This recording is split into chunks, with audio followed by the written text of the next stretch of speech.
উন্নত ভবিষ্যৎ আর জীবিকার সন্ধানে মেগাসিটি ঢাকায় প্রতিদিন হাজারো মানুষ আসে। এ জনস্রোতের একটি বড় অংশই তরুণ শিক্ষার্থী কিংবা কর্মজীবী ব্যাচেলর। কিন্তু শহরের আকাশ ছোঁয়া অট্টালিকার ভিড়ে একটি মাথা গোঁজার ঠাঁই পাওয়া তাদের জন্য চ্যালেঞ্জ হয়ে দাঁড়ায়। ব্যাচেলর পরিচয়টি হয়ে ওঠে অলিখিত অপরাধ। বাসা খুঁজতে গিয়ে পদে পদে লাঞ্ছনার শিকার হতে হয়। ব্যাচেলরদের বাসা ভাড়া দেয়া হবে না। শহরের অলিগলিতে হাঁটলে দেয়ালে দেয়ালে অসংখ্য টুলেট দেখা যায়, শুধুমাত্র ফ্যামিলি অথবা ব্যাচেলরদের জন্য নয়।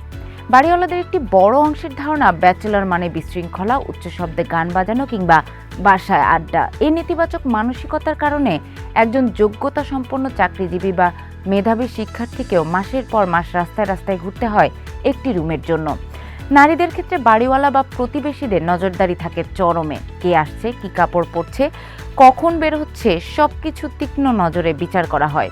এতে নারীর ব্যক্তিগত গোপনীয়তা চরমভাবে লঙ্ঘিত হয়। অনেক সময় রান্নাঘর বা বাথরুম শেয়ার করতে গিয়ে বিভিন্ন বিব্রতকর পরিস্থিতির সম্মুখীন হন সাবলেট থাকা নারীরা।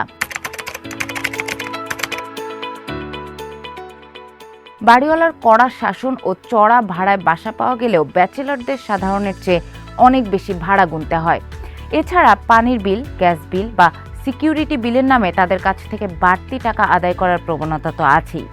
এর সঙ্গে আছে বিধিনিষেধের বেড়াজাল। রাত 10টার মধ্যে বাসায় ফিরতে হবে, কোনো বন্ধু বা আত্মীয় আসতে পারবে না, ছাদে যাওয়া যাবে না, উচ্চস্বরে কথা বলা যাবে না।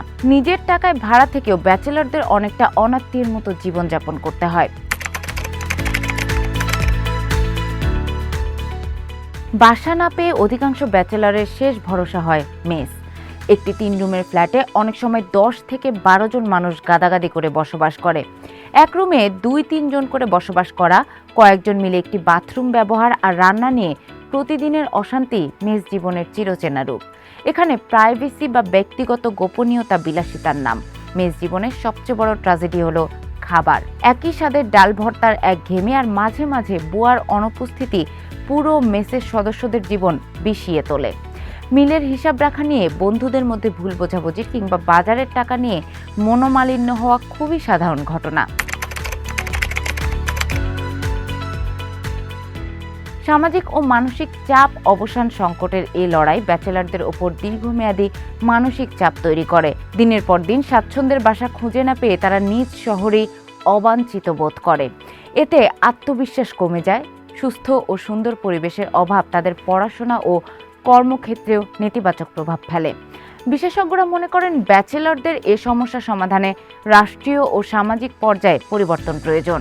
বড় হলগুলোতে সরকারি ও বেসরকারি উদ্যোগে আরও বেশি আধুনিক হোস্টেল বা ডরমিটরি তৈরি করা, ব্যাচেলরদের ঢালাওভাবে অপরাধী না ভেবে নিয়ম মাফিক ভাড়ার আওতায় আনা, ভাড়াটিয়া আইনে ব্যাচেলরদের অধিকার রক্ষা এবং তাদের জন্য নির্দিষ্ট কোটা বা এলাকা নির্ধারণের ব্যবস্থা করা।